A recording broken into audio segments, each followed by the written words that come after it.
할렐루야. 4월 2일 수요일자 말씀의 실제입니다. 말씀을 붙잡으십시오. 말씀을 붙잡으십시오. 오늘의 본문은 요한복음 1장 1절에서 3절 말씀입니다. 태초에 말씀이 계시니라. 이 말씀이 하나님과 함께 계셨으니 이 말씀은 곧 하나님이시니라. 그가 태초에 하나님과 함께 계셨고 만물이 그로 말미암아 지은 바 되었으니 지은 것이 하나도 그가 없이는 된 것이 없느니라. 태초에 말씀이 계시니라. 이 말씀이 하나님과 함께 계셨으니 이 말씀은 곧 하나님이시니라. 그가 태초에 하나님과 함께 계셨고 만물이 그로 말미암아 지은 바 되었으니 지은 것이 하나도 그가 없이는 된 것이 없느니라. 아멘. 하나님께서 하시는 모든 일은 그분의 말씀을 통해 이루어집니다. 이것은 항상 의식해야 하는 매우 근본적이고 필수적인 진리입니다. 하나님의 말씀은 그분의 창조적인 재료입니다. 창세기 1장에서 우리는 하나님께서 그분의 말씀으로 모든 것을 창조하셨음을 배웁니다. 성경은 말합니다. 태초에 하나님이 천지를 창조하시니라. 그리고 3절은 말합니다. 하나님이 이르시되 빛이 있으라 하시니 빛이 있었고 하나님의 말씀은 혼돈에 질서와 생명을 불어넣었습니다. 그리고 복음서에서는 이렇게 선포합니다. 태초에 말씀이 계시니라. 이 말씀이 하나님과 함께 계셨으니 이 말씀은 곧 하나님이시니라. 그가 태초에 하나님과 함께 계셨고 만물이 그로 말미암아 지은 바 되었으니 지은 것이 하나도 그가 없이는 된 것이 없느니라. 모든 것은 말씀으로 만들어졌고 말씀 없이는 아무것도 존재하지 않습니다. 이러한 이해는 하나님의 말씀의 무한한 능력을 보여줍니다. 당신이 말씀을 붙잡으면 무엇이든 할 수 있습니다. 어떤 사람은 이렇게 질문할 수도 있습니다. 이것이 사실이라면 왜 세상에는 괴로운 사람들이 이렇게 많습니까? 왜 이렇게 많은 사람들이 고통을 겪고 있습니까? 세상의 고통과 아픔에 대한 하나님의 응답은 예수님이십니다. 그리고 예수님은 어떤 분이십니까? 그분은 말씀이십니다. 우리는 요한복음 1장 1절에서 3절에서 이에 대해 읽었습니다. 시편 107편 20절은 말합니다. 그가 그의 말씀을 보내어 그들을 고치시고 위험한 지경에서 건지시는도다. 말씀은 치유하고 구원하고 구출합니다. 말씀은 소망과 치유와 회복을 가져오고 삶의 가장 어려운 질문에 대한 해답을 줍니다. 만일 당신이 아프고 의사들이 포기하여 죽게 되었다면 당신이 해야 할 일은 당신의 영 안에 있는 말씀을 붙잡는 것입니다. 그리스도 안에서 당신은 썩지 않고 파괴되지 않고 사라지지 않는 생명을 가지고 있습니다. 이 생명은 아픔, 질병, 연약함을 파괴합니다. 이 실제를 붙잡고 당신의 승리를 만들어 가십시오. 당신이 필요로 하는 모든 것은 하나님의 말씀 안에 있습니다. 그러므로 계속해서 말씀을 고백하십시오. 아멘. 하나님의 말씀은 영이요 생명입니다. 살리는 것은 영이요 육은 무익하니라 라는 말씀에서 보듯이 우리를 살리는 것은 영인데 결국 말씀이라고 말하고 있는 거죠. 하나님의 말씀은 어유의 옷을 입은 하나님이십니다. 말씀을 대하는 우리의 태도가 바로 하나님을 대하는 나의 태도이고 내가 하나님의 말씀을 사랑하는 것 이상으로 우리는 하나님을 사랑할 수 없습니다.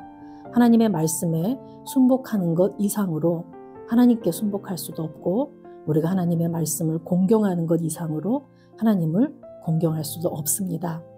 내 마음에 그분께 자리를 내어드리는 것 이상으로 내 마음에 그분을 위한 자리는 있을 수가 없다라는 얘기죠. 저와 여러분에게 하나님은 얼마나 소중한 분이십니까?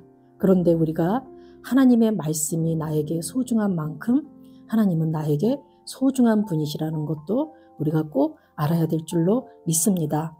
우리가 창세기 1장 1절에서 3절 말씀에 보면은 태초에 하나님이 천지를 창조하셨고 땅이 혼돈하며 공허하고 하나님의 신은 수면에 운행할 때 그때 하나님께서 빛이 있으라고 말씀하실 때 빛이 생겨났다고 말하고 있습니다.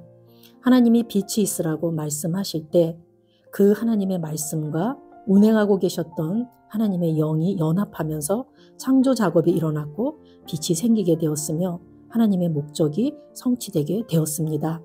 위대한 천지 창조의 행위에서 일어난 이러한 일은 우리 각자의 삶에서도 같은 방식으로 일어납니다. 우리의 삶 안에서 그 연합한 하나님의 말씀과 하나님의 영은 하나님의 모든 창조적 권위와 능력을 갖추고 있습니다. 말씀과 영을 통하여 하나님은 우리에게 필요한 모든 것을 공급하시고 우리를 향한 하나님의 온전한 뜻과 계획을 이루어 나가십니다. 우리가 말씀 없이 성령을 찾거나 성령을 떠나서 말씀을 공부하면 우리는 길을 잃고 하나님의 계획을 놓치게 될 것입니다. 말씀을 떠나 성령의 나타남을 찾으면 언제나 무지와 광신과 오류로 끝나게 되고 성령의 도움을 받지 않고 말씀만 입으로 따르면 능력이 결핍된 죽은 종교적 형식으로 귀결되고 말 것입니다. 그만큼 우리 인생에 말씀은 너무나 중요하다라는 얘기죠. 모든 것이 말씀으로 만들어졌고 말씀 없이는 아무것도 존재하지 않는다라고 했기 때문에 우리가 말씀을 붙잡는다면 우리는 무엇이든 할 수 있습니다. 우리 인생에 소망과 치유와 회복을 가져다주고 구원, 구출, 해방을 주는 것이 바로 말씀인데 그 말씀이 바로 예수 그리스도이십니다. 예수님은 말씀이 육신이 되어 이 땅에 오신 분으로서 스스로 내가 길이고 진리고 생명이라고 선언하셨습니다. 진리 되신 그분, 말씀이신 그분께서 우리 인생의 해답이라고 하시는 거죠. 우리가 인생을 살면서 필요한 모든 것들은 하나님의 말씀 안에 다 들어 있습니다. 그래서 우리가 말씀을 붙잡고 말씀을 계속해서 고백하고 선포할 때 말씀의 능력이 내 삶에 풀어질 것이며 말씀 자체가 능력이기 때문에 내가 말씀을 선포할 때 그 능력의 말씀이 내 삶 전부를 붙잡아 주실 것이고 그 능력의 말씀이 내 삶을 지어 가실 것입니다. 이사야 55장 10절 11절에는 이는 비와 눈이 하늘로부터 내려서 그리로 되돌아가지 아니하고 땅을 적셔서 소출이 나게 하며 싹이 나게 하여 파종하는 자에게는 종자를 주며 먹는 자에게는 양식을 줌과 같이 내 입에서 나가는 말도 이와 같이 헛되이 내게로 되돌아오지 아니하고 나의 기뻐하는 뜻을 이루며 내가 보낸 일에 형통함이니라 라고 말씀하고 계십니다.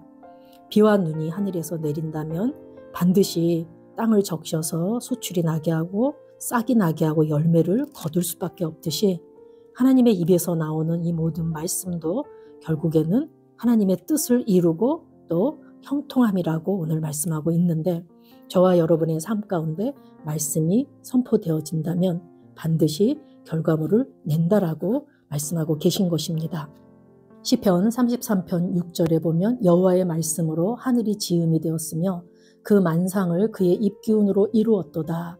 여호와의 말씀으로 하늘이 지음이 되었으며 그 만상을 그의 입기운으로 이루었도다 라고 하시면서 이 기운이라고 번역되는 이 단어가 히브리어 원문에는 영으로 되어 있습니다.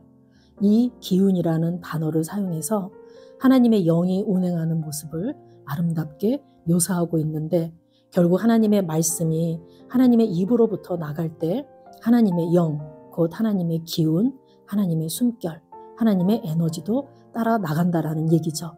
하나님의 말씀과 하나님의 영은 항상 완전한 합의를 이루고 함께 운행하십니다. 저와 여러분이 말씀을 선포할 때 그 영이신 성령께서도 함께 역사하셔서 그 말씀이 실제가 되도록 그분께서 이루십니다.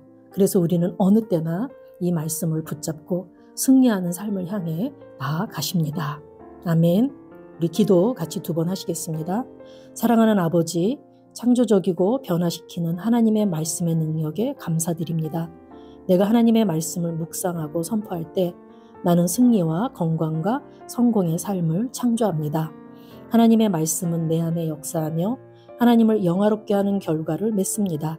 예수 이름으로 기도합니다. 아멘. 사랑하는 아버지, 창조적이고 변화시키는 하나님의 말씀의 능력에 감사드립니다. 내가 하나님의 말씀을 묵상하고 선포할 때 나는 승리와 건강과 성공의 삶을 창조합니다. 하나님의 말씀은 내 안에 역사하며 하나님을 영화롭게 하는 결과를 맺습니다. 예수 이름으로 기도합니다. 아멘.